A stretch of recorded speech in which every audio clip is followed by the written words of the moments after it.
Hi, this is Michael Orrell of MobileBurn.com, and today I have with me the HTC HD7. This is one of the company's first Windows Phone 7 devices. You can see it's got some cool features, including a kickstand on the back. Nice big 4.3-inch display, and it's available now for $199.99 with T-Mobile USA in the United States. So here's the HD7 in its box. Let's open it up, lift it out. Here's the phone. Let's see what else comes inside. Got some sort of start guide and materials in the pocket here. Here's the start guide. Recycling program information, TNC, and information on Windows Phone 7. Not much in the box, very small, and a cool HTC USB type charger. You plug the USB cable right in there, and of course on the other end here it's micro USB. Other than that, it's just a pair of earbud stereo headphones. You can see right here, and there is a little controller here. Pull this rubber band off, and you can see that there are volume controls and call buttons and stuff right here, plus and minus, and then the call control in the middle. It looks like we've got a couple of extra foam earbud tips and maybe a clip. Yeah, a clip right here. And that's it. That's pretty much all there is in the box. So here's the HD7 itself. I've set it up already just so we can take a look at some of the features. You can see it's a nice big touch screen. Right now it's running at the maximum brightness setting. But before we get into all that, let's take a look at the hardware. First up, power button up top. Nothing to see at all on the left-hand edge. And on the bottom we have the micro USB port along with the 3.5mm headphone jack. On the right-hand edge, dedicated camera shutter button and the volume controls. The back's pretty interesting on this device for a number of reasons, both good and bad. You can see we've got a dual LED flash here, which is a nice feature, 5-megapixel autofocus camera, and a kickstand, which is pretty cool. It's metal, you know, like a lot of the design elements on the device. Really good looking, kind of a brushed aluminum like thing. Nice, you can hear the click and snap and everything. Really cool. Also, soft touch gray paint. Really good looking and feels very nice. More metal accents as well. It says HD7 right there. But you can also see the really large gap between the removable top cover and the bottom of the phone's rear cover. Quite distressing. It just doesn't make any sense. It just seems as if the back panel here is too small, and that's a pretty large gap, and that really bothers me from a design standpoint. Touch sensitive keys down here at the bottom, of course, standard Windows Phone 7 configuration, back, start, and search. And you'll also notice the dual stereo speakers here, right here. The little grill on the right hand edge and the left hand edge makes it perfect for use when you have the kickstand up and it's in, you know, the landscape orientation, so you can watch the videos and have the stereo speakers on either side of the display, which is really great. I'm not going to get into too many details of the Windows Phone 7 system here because we've seen it all before. Every Windows Phone 7 device is pretty much the same as the next one when it comes to the user interface. Applications that are preloaded differ, but the main menu is the same, and you do find some differences in configuration options, you know, especially when it comes to the camera. But largely, the devices are the same. So it's kind of like picking up one iPhone and going to the next iPhone. You really know what you're doing right off the bat.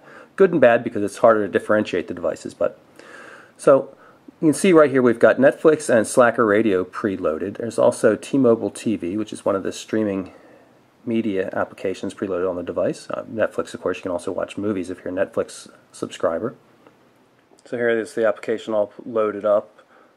I'm going to look at the live TV.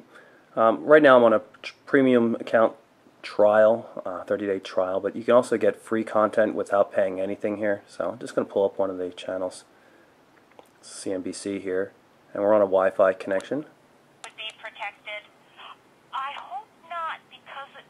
There you can see the video's not fantastic, but it's not horrible either. Maybe ESPN here.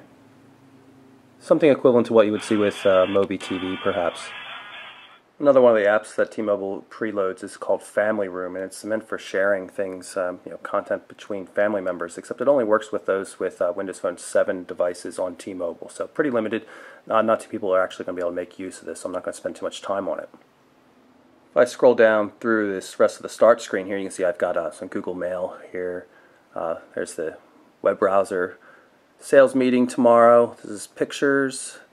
There's some updates in the marketplace, and there's a link to HTC's Hub, the Telenav GPS Navigator, and of course my own status update.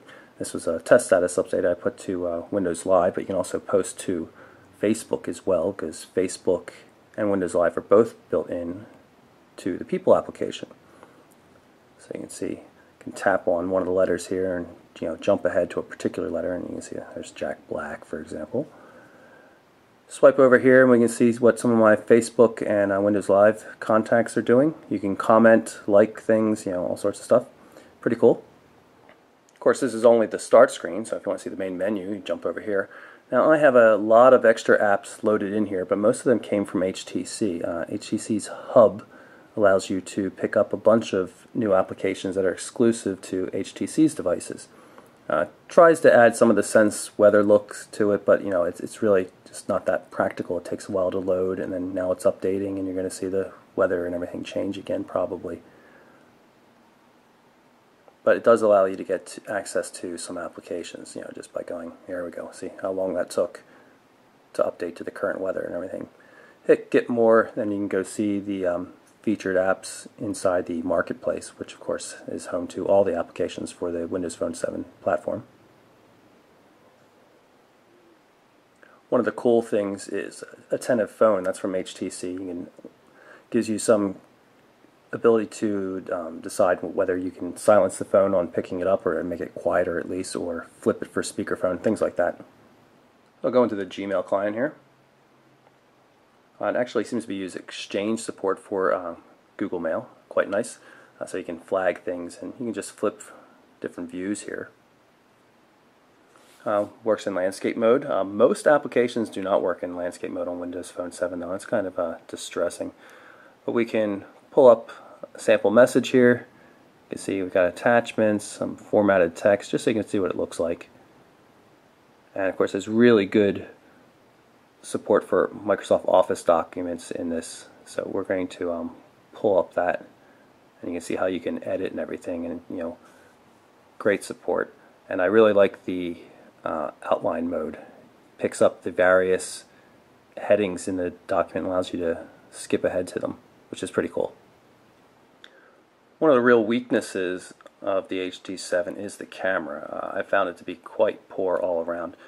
The still photos look okay on the phone here, but even here you can see they look a little too digitized, and you can press the shutter button a little bit, focus, take the picture, but the photos are really, really heavily digital looking. They just look very, very processed, very unnatural, and some of them are actually unpleasant to look at. Unfortunately, the video is not much better. It records 720p video. I just switched to video mode there. Always starts up in VGA resolution by default, so you always have to switch that every single time you start the camera. Very annoying. Back out and record the video, but the video is really soft too, and you'll see in the sample video included in the review, actually there's black distortion here, just where it breaks up, so just very unimpressed with the camera in this device overall. Otherwise though, the photo handling in the device is good because that comes from Microsoft. So we can go through, things are nicely sorted. You can have favorites, sort by date, all your photos.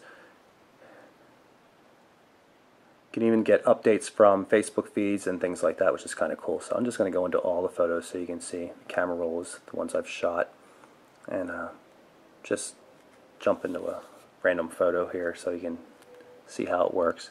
You've got the multi-touch support, and it works okay. You can go into film strip mode like this so you can more quickly scan for things. Also works directly from the camera, which is nice.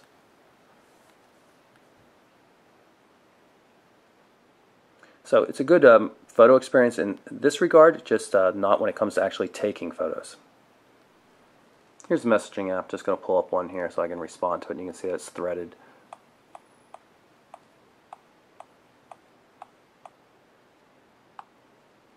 hard to do here around the camera, and the fact that this is a large 4.3-inch display doesn't make it any easier actually, and I'll just send that off.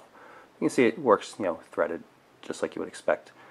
Text input's very good in Windows Phone 7 in general, although I find the touchscreen inaccuracy problems to affect it a little bit on the HD7, but it's still very good. Here's the web browser, based on IE7 and IE8. No WebKit support though, so you won't get some of the fancy looking mobile sites you see on Android or the iPhone, for example. I'll jump over to the full version. There's no Flash or Silverlight support though, but otherwise the browser works really well. It's very fast thanks to the 1 gigahertz Snapdragon processor. You can see even while it's still loading, I can fully interact with it, which is pretty cool.